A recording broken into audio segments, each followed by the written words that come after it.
High everyone, welcome to my YouTube channel Asmita's vlog. আমি অস্মিতা। আজকের ব্লগটা স্টার্ট করছি শিলিগুড়ি বাস স্ট্যান্ড থেকে। তো সকলকে জানাই গুড মর্নিং, কারণ এখন হচ্ছে সকাল 5:30টার মতন বাজে আর আমাদের বাস আমাদের নামিয়ে দিয়ে চলে গেল। তো টাটা, দেখা হচ্ছে আবারও কোনো এক সময়। তো আমি আগের দিনই বলেছিলাম যে আমরা এসেছি শ্যামলী বাসে করে, বাট বাসটা খুবই কমফোর্টেবল ছিল। তোমরা যারা চেপেছো তোমরা জানো যে বাসটা কতটা কমফোর্টেবল, কিন্তু আমাদের জানি না কেন একটু শরীরের মধ্যে অস্বস্তি হচ্ছিলো, বুঝতে পারছিলাম না কেন। বাট ওই 10:30-11টার দিক করে তারপর শরীরটা একদম ঠিক হয়ে গেছিলো। তো আমরা এখানে দাঁড়িয়ে দাঁড়িয়ে ওয়েট করছিলাম আমাদের গাড়ির জন্য। তো এই যে আমাদের গাড়ি চলে এসেছে আর চারিদিকে সুন্দর চা বাগান দেখতে দেখতে আমরা যাচ্ছিলাম কার্শিয়াংয়ের দিকে। তো আজকে হচ্ছে প্রথম দিন। তো প্রথম দিনে আমরা কার্শিয়াংয়ের সমস্ত সাইট সিন করে আমরা চলে যাব শিটং। তো এই যে পাহাড় স্টার্ট হয়ে গেছে আর আমরা এখন পাহাড়ের রাস্তার মধ্যে ঢুকে গেছি আর চারিদিকে দেখো কি সুন্দর পাহাড়। তো আমার মনে হতো দার্জিলিং হয়তো খুবই ছোট একটা জায়গা বা খুব ছোট পাহাড়, কিন্তু আমি বুঝতে পারিনি যে এত বড় পাহাড় আর আমরা এই 4 দিন পুরো পাহাড়ের মধ্যেই থাকবো। তো আমরা দাঁড়িয়ে গেছিলাম একটা ছোট মতো ওই ম্যাগি একটু ফ্রেশ হতে আর একটু চা কফি খেতে।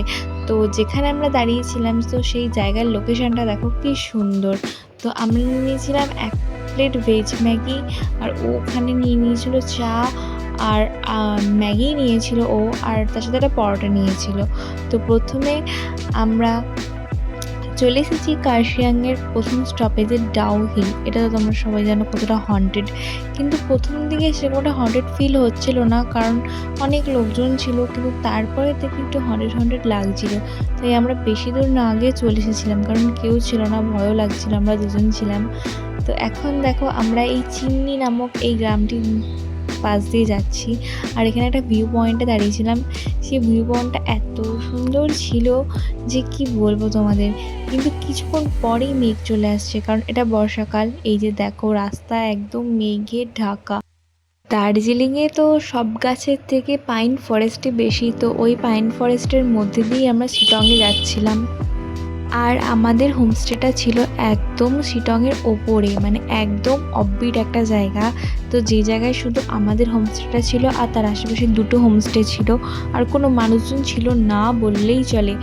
কিন্তু হোমস্টের লোকজন আর হোমস্টে ওই লোকজনের ব্যবহার এত ভালো ছিল যে আমাদের কোনো মতেই কিছু ফিল হয়নি যে আমরা অচেনা জায়গায় মোটে দুজন আছি। ওটা এত ফ্রেন্ডলি ছিল যে ওদের সাথে থাকতে থাকতে ওদের কিচেনে আমরা গেছি, ওদের কি রান্না করছে সেসব দেখেছি। তো আমাদের একবারও বোরিং লাগেনি। হ্যাঁ, একটু রাতের দিকে বোরিং লাগছিল, কারণ এইসব জায়গায় কারেন্ট চলে যায় আর চট করে আসতে চায় না। তো দেখো ঢুকেই আমাদের হোমস্টেতে খাবার দিয়ে দিয়েছে একদম গরম গরম। এখানে ছিল ডাল ভাত আর একটা বেগুনি, আর এটা একটা শাক ছিল, কি শাক আমি ঠিক জানি না, তো আমাদের খেতেও ভালো লাগেনি। আর এই ডিমের কারিটা যে কি সুন্দর করেছিল, মানে রেস্টুরেন্টও এত সুন্দর ডিমের কারি করে না, এতটা আমাদের ডিমের কারি ভালো লেগেছিল।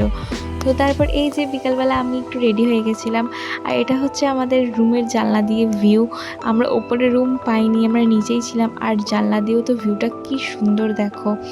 তো আমাদের হোমস্টের আশেপাশে এই ভিউটা এতটা সুন্দর, কিন্তু আমি একটু ভিডিও ক্লিপ নিয়ে যাই না কেন ভুলে গেছি। তো তোমাদের জাস্ট একটুখানি আমি ক্লিপটা দেখাচ্ছি, যেটা নিয়েছি দেখো এতটা সুন্দর।